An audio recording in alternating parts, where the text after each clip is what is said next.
Welcome back, guys, to the God Center podcast. Thanks for joining us, guys. I'm so excited today. We have a special guest. It's me again.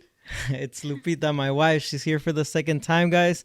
So excited to bring this topic. It's gonna be great. It's a really cool topic. So thank you guys for joining.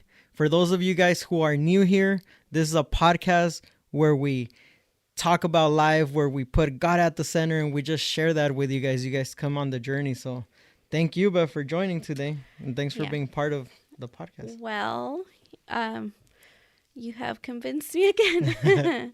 So what are we here to talk about today? So we're here to talk about marriage, guys. We just recently celebrated our 15-year marriage anniversary. So I'm super excited. That was February 21st. Yes, Wednesday. I got that right.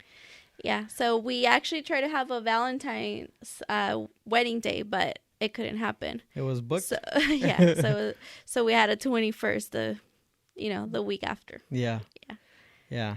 I think this year, as I was reflecting, but it really made me realize, man, 15 years is a long time. But it's not. It hasn't felt like a long time.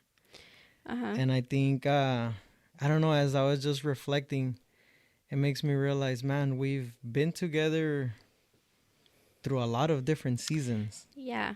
Well, it would always shock people when we would say how long we had been married for. Yeah. So I was actually pretty devastated last week when we went to the store, and then remember we told the guy at the store like, oh, how long we're celebrating our anniversary. Yeah. And then he said, how long have you been married for? And then, we would always like do that, like, oh, how long do you think? Yeah. And he was pretty close. Pretty close. Yeah, so He's that means we are looking old. We're not 18-year-olds anymore. I know. He said 10 years. 10 years. He was pretty close. Yeah, he wasn't far off because it's been 15. So I think, you just said it. We got married at 18. Yeah. And I think that's pretty unconventional. I think that doesn't happen for the most part. Hence the title. What it doesn't happen now, like nowadays, right. Modern society, and more so here. Yeah. In the U.S., although, our background is Mexican, our families, I think it was a little bit less unconventional in that way, but it was still pretty. It was still more common, if you will. It was still pretty uncommon, though. Yeah. Yeah. So we got married at 18. And that's kind of what we're here to talk about today. The journey of that and having that unconventional marriage, right? Yeah. Just in that way, in that sense that we were so young. Yeah. And how has it worked out for these 15 years? Yeah. Basically. Yeah. I really like to ask myself probing questions, So one of the probing questions that I did ask myself, was that something that I regret? Or was that a good thing? And it's been a good thing. It's been a good thing. I think I've told you this. I think getting married so young was a saving grace, at least from my point of view. I think that was like really good. I'm glad that we got married young. Just because at that time we weren't walking with God how we are now. Right. And so I just see the trajectory of the way our life was going. And if we would have continued that way, because we weren't walking with God, I think it would have put, at least speaking for myself, put me in a different place. So marriage kind of gave us that early responsibility, right? Yeah. That we jumped into real adulthood of having a household and having a home and, paying rent and paying the bills and food and everything. Yeah. And me trying to be a good wife, and you trying to be a good husband. Well, you immediately jumped into it, like, I'm a man now, I'm the man of the house. What does that mean? Providing everything, all the things, so I think that did keep us from a lot of things that other 18-year-olds, because they weren't thinking that. So it's right. you know, what do you do in your youth? I mean, the Bible says, you know, guard your heart against like the let me actually read it to you. It says it is in second, oh, did I do that wrong? No, you're good. 2 Timothy 2:22. So flee youthful passions and pursue righteousness, faith, love, and peace, along with those who call on the Lord from a pure heart. Have nothing to do with foolish and ignorant things. So, you know, in your youth, obviously, there is a lot of temptations and passions and just different ways of you are coming into the world, and it's like, what am I gonna do now? And a lot of that doesn't involve like pursuing righteousness, faith, love, and peace. And especially for us, like you said, we weren't believers yet. So I think just even the basis of marriage put us in that place to pursue that, even though we didn't know. Yeah. So we were pursuing, you know, love and peace in our home, in our marriage. Yeah, so yeah, that's you know, that's really, really cool to see it that way, because I remember like when we were gonna get married, right? A lot of people told me like, don't do it, you're so young, what are you doing? And even the day of our wedding, I always tell you this, like somebody told me, I'll give you the car keys, like you could just leave and just run away. And but you know, I think that's one of the one things that I would say we did right. I think we understood the commitment, right? Even though we were young, we understood like, hey, this is serious, you know, like you're making a commitment. It's not just we're gonna try it out, and if this doesn't work out, then late, I'm out, you know. And I think it was really good that our parents, like both of our parents, drilled to us like marriage is forever, divorce is not an option. I grew up hearing that, you know. I think that was more cultural than anything. But now, like knowing the word of God and what he says, that is what it is. Like marriage is forever until one of us dies, you know. So that was very much understood, like you said. So we went, even though we were young, like we weren't going in it blind. Maybe for some like things, you know, some aspects of it, but not with the commitment, right? And I think it makes me reflect too, because even though, like you said, like we got married young, we were committed, but also I think we understood like this, after getting married, it's me and you know, we're forming a family. Right. And I think that leads me to the next thing that I feel we did right, that we made our own family, you know. We, as soon as we could, we went out and we lived on our own, and we started to just really be individuals. And I think that's one of the greatest things that thank God we were able to do at such a young age. But that's what started building us into becoming one, you know? Yeah. And that, actually, let me read you a scripture. It says, this is Mark 10, verse 7. It says, this explains why a man leaves his father and mother and is joined to his wife, and the two are united into one, since they are no longer two, but one. Let no one split apart what God has joined together. Yes. And I think, I don't know, just being separate from our parents, you know, like going out and living on our own, that really jump started this what this verse is talking about, of us becoming one. So so what is the main, you know, just for the people that are watching, like what are we here really to talk about? Is just marriage, right, in general, right? And that we want to say, hopefully this helps people to learn from the good and from our mistakes. Yeah. So because we have done a few things right, and we have done a lot of things wrong. Right. So what have we learned from? So we established, right, the basis, like it was a good thing to get married young. We don't regret that. I think it saved us from a lot of things that actually, even so, like, people would say, like, oh, you're missing out on life, you're not exploring.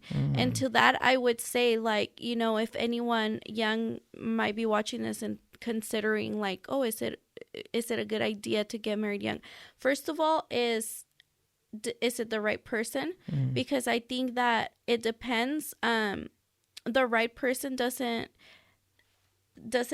come with age. Like, it doesn't matter, you know. We found each other at 15. That's when we started dating, right? Yeah. So it doesn't matter if you're 15 or you might be, like, you know, 30 or later or whatever life, yeah. But it's like, is it the right person? And then also, like, are you committed to the marriage? Like, it's not an experiment, it's a commitment for life, you know? Yes. And so I would say, yes, like, it is a good thing, especially because you get to grow up together.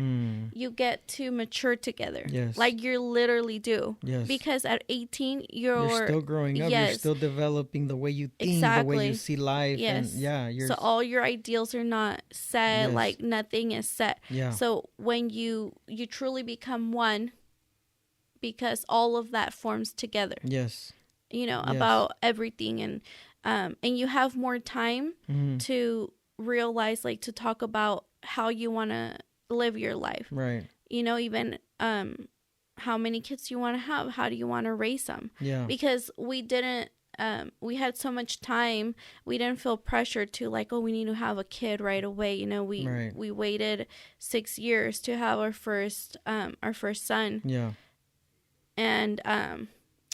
And then so those are all kind of the good things, and then some of the things that we wish we would have done better. What do you think? I think for me, one of the things that I wish I could have done better is to really internalize that we are for each other, that we're a team. I think that's huge, because yes, even though we're becoming one, I think throughout our marriage, that idea of knowing, like, hey, like, I'm for you and you're for me, that goes really far. Like, and the marriage unit. Yes. Like, yes. You're a team. Like, you're really a team. And God is at the center of that. And when you understand that, you move forward in a positive way. But if you're trying to go one way, and you're trying to go the opposite way, and God is not at the center, it's very hard to move. Hard. Yeah. And so I think that's one of the things that I feel we could have done better, quicker, you know? Yes. So that's one of the things I would say. How about you? What would you say would be one of the things that... Well, definitely that's one that I think up to recently we have just... realize that, you know, even when because I don't know if you have told your audience, but, you know, when you were starting the business, it was very much your project, but it wasn't, because it was for our family unit, right? Yes. Like, you were doing that as a provider, but it was for all of our family. And then when we that was about the time that we had our first son, Aaron, who is 9 now. Yep. So at that time when you were forming the business and I was a new mom, which I had no clue, you know, obviously, like, I didn't know what I was doing, and you didn't know what you were doing. Right. As a businessman, I didn't know what I was doing as a new mom, and I didn't really have anyone there to, like, guide me through that. Right. And I don't think you did either. No. So that was a very hard season, and I think that was one of the hardest wedges to overcome. Yeah. And that's when we had to learn that it was what you said, for each other, not against each other. Yes. So I could have been more supportive in what you were doing, and you could have been more supportive to me in what I was doing. Yes. And that both things were important. Yes. And that was the roles that God gave us, you know? Like, for you, like, that was your role, and that was my role as a mom, and I loved being at home with our baby, but it was still hard. Just as you, I'm pretty sure that you were so like happy building the business, but at the same time, it was very hard. It was hard, yeah. And I think I'm glad you brought that up, because that's one of the things, as reflecting, I'm like, yeah, that was really hard, because it created separation. And so, yes, we were one, but it was almost like you were doing your own thing. You were at war in your own thing, and I was at war in my own thing. And then we would come together, and it was almost like at that season, we became separate from each other. Right. And we didn't really connect, and there were things, you know. And I remember at that time, I'll tell you one more thing that I regret. What at that time, if you remember, we had already found Jesus. We were already walking with the Lord. But at that time, I pulled us, our family unit, from church, if you remember that. And at that time, we weren't going to church. And so that was a great mistake. So we didn't have a community. We didn't have a community. We weren't going to church, right? Yeah. And so that just opened up even more of an issue, because I remember at that time, there was a conversation we had where our marriage, it was, you know, it was tumbling, and we were so separate from each other. That's the moment I'm like, whoa, things are not okay. We really need to go back with God. Yeah. Put him at the center, and really, like you said, really figure out that we're a team, and see, that we're for each other. You know, because obviously the point is to hopefully help some marriages out there, and it wasn't even that we were really fighting or anything. No, like we weren't fighting, but that is how sneaky, you know, like even the enemy, or like just our humanity, when we don't realize what's going on. Right. Because we weren't fighting, like we were just kind of doing our own thing, and we were disconnected. It was more almost like apathy, like none of us really cared. Yeah. Because we were just each trying to survive. Yes. Right? Yes. And also it was almost like as soon as you would get home from work, I would be like, here's the baby, you know, help me out, like, yes, you help me. Yeah. And then for you it was like, oh, why am I doing everything? Like, why am I the only the only one providing financially? Yeah. And I think we were both kind of becoming bitter towards each other, or like resentful in that aspect. Yeah, that's true. And I think, like, again, just like, if we would have understood, like, hey, we're for each other. Let's like, these problems are not separate. They're one, because it's our family unit. It's our marriage. So if we would have worked together, but more importantly, if God was at the center of our marriage at that time, we were walking with God, but not intentionally, not how we are now. Well, not with deep connection. Not with deep connection, yes. And I think that, I mean, we have talked about this, you know, off of camera, like obviously you and me. We have talked about how important the God-centered podcast is, because that's exactly what you want for people who don't have that community in their church, or for people who are maybe like newer to the faith and they're just trying to figure it out, how we were at that time, right? Yeah. So that is exactly what these conversations are for. How do we grow deeper connections with God? Yes. Because like you said, at that time we didn't have the tools. We didn't even know how to do it, right? We didn't have a church community. We didn't have our life group, which now we have had it for almost 5 years now. And that has been a huge transformation. That has been such that has been the catalyst for spiritual growth. Yeah, absolutely. I agree 100%. Yeah, because it's a close-knit like group of people that we know we can just trust. You know, with everything, pour out our heart. Be real, and just express what's going on. And they pour into us, and we could pour to them. Pray over us, and they walk all with of us. Yes. Yeah, no, for sure, 100%. You know, something just came to my mind. In our anniversary, you said something that really impacted me. We're about to go to sleep. and I was telling you, hey, babe, good night. Happy anniversary, right? Mm-hmm. And you said something that really impacted me. You said, hey, babe, you realize that we've been sleeping together for 15 years Mm-hmm. in different places, in different beds. You know, we've been in a hotel by the beach. We've been sleeping in a hospital together with each other. You know, I think that's such a gift. And I think, you know, marriage, as I guess you could say, like, as challenging as some of the things could be, when you have the right tools and you do it God's way, it's a blessing. It's the most beautiful thing to experience that, to get to know each other. I mean, you know me better than anybody, and I know you better than anybody. I've known you at your best. We still love each other. And we still love each other at our best and at our not so best. But that's what marriage is. That's when you become one. And that verse that we read, that just is so real to me, Bev. Now, like, now that we've been walking through life together, that's just so real. I understand how it happens. Now we're two separate individuals, but if you take us apart, there's just so much of you inside of me that it can't be separated. Right. And I would think that's the same for you. You know, they're like, we're just one now.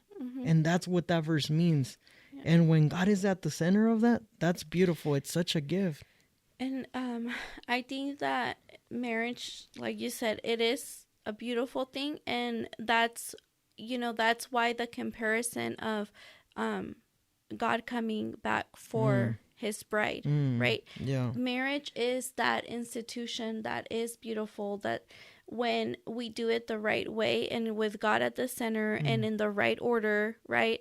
Then it is beautiful. Yeah. And then we can raise our kids inside of this union, you know, with each other and with God. And they get to have everything that God intended for a family unit to be. And then, you know, our hope obviously is that when they grow up, they could be godly men who lead their own wife, their own family. Yeah, so it is beautiful. And anything else? Yeah, I would just say that, you know, for you guys out there that are listening to this, and you know, this is our story. We understand that your story might be different, but I guess the main thing is just to understand and to cherish and to know that marriage is such a gift. And to not give up. And to not give up. There might be, you know, people, like you said, that maybe you're going through a really hard time in your marriage. You feel that disconnection like we did. Or there's even, you know, bigger issues, an infidelity, or just, you know, a lot of things that could happen in a marriage. But it's, how do you put the marriage unit at the center with God, and both of you guys work for that purpose of saving that marriage, restoration, and bringing it back for that restoration. Yes. And like, we definitely couldn't have done it without God's grace, His mercy, just everything, you know. And now obviously we still have arguments, we still have different ways of seeing things, but that's the thing, that it's still beautiful even with those things, because we know that we're for each other. We know that we're for our marriage. And we know that no matter what is going on, with what disagreement, we are going to overcome it, because God is at the center. Yes. And because we are for our marriage. Yes. You know? So when those things come about, it's just having better tools to deal with it. I love that. Yeah. I love that. And I think you're right. And guys, for those of you guys that feel hopeless, understand what Lupita just said. You don't have the right tools. All you have to do is acquire the right tools. Right. And once you have those right tools, then things are easier. Yeah. And, you know, it's it's in a lot of different forms. Like, definitely our small group, definitely getting in the Word of God personally. Like, you know, you get in the Word, I get in the Word. And then also we have seen a professional, like when we need extra help, when we are going through really difficult circumstances that life just throws at you, like what we just, went through with losing our daughter, or even like past traumas from our childhood that we have to overcome. And we bring everything into a marriage. So it's like, how do we overcome it and just be better and learn from it, right? Yes. I love that. And so, guys, all that to say that there is hope, especially when God is at the center. Your marriage could be beautiful. And if you're not married and you're thinking about it, just know that marriage is so beautiful. But get to know those tools and grow as a person, because that's the one thing about that. Knowing what I know now, I wish, like, just even before, right? Like asking more questions, right? And just getting to know each other in a deeper way, even deeper than we did, is just those tools. Well, and there's a tool for that. The book, Things I Wish I Would Have Known Before getting married. Yeah.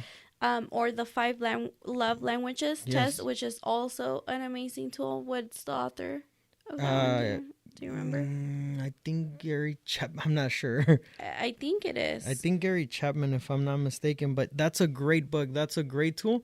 And I think you're right. Yes, it is Gary Chapman. So the 5 love languages by Gary Chapman, that one definitely helped us a lot. Oh, big time. So it's just like those tools to understand each other better, to know how to love each other better, right? Yes. Yeah. Yeah. And I think that for me, one thing that I wish I would have done differently also, just, individually towards you, is having that respect of you as my husband from the very beginning. Like, I always respected you, in the sense of, like, as a person, I respected you as a person. I loved you always, obviously that's why we got married. Yeah. But just knowing really how to give you better respect. Wow. And I think that, obviously, like we said, a lot of things come from issues from our childhood and the way that we grew up. And I was very broken in that sense. But I hope that I do now. You do, Bob. You do. And you're amazing. And I want to read to you something. I want to read to you something that... This is from Proverbs 5, verse 18. It says, "Let your wife be a fountain of blessing for you. Rejoice in the wife of your youth." And I feel that God has given me that. You have been a blessing to my life. And I just want to say thank you. And I'm so glad that we got married when we did. And even for the challenges, I'm glad, because we've grown. Yeah. And because God has been with us. And like you said, it's His mercy. And as long as we're walking together and we move forward with God at the center, it's going to be fine. And cheers to 15 more years and beyond. Yeah. Well. Yeah. Thank you. I love you, Bob. I love you too, Bob. Guys, thank you guys for tuning into this episode. Thank you for listening. We hope that this encourages you guys. We hope that this just brings hope to you guys, and that you guys just join the community. And if you guys, relate to this, we would love to hear your stories too. We would love for you guys to reach out and share this with anybody that you think it would benefit. But we want to hear from you guys. We want to know your experience. What has it been like for you guys in this area? And to not give up. Yeah. Not give up on your marriage. Yes. Because there's always hope. Yes. So thank you guys for tuning in. We'll see you again next week.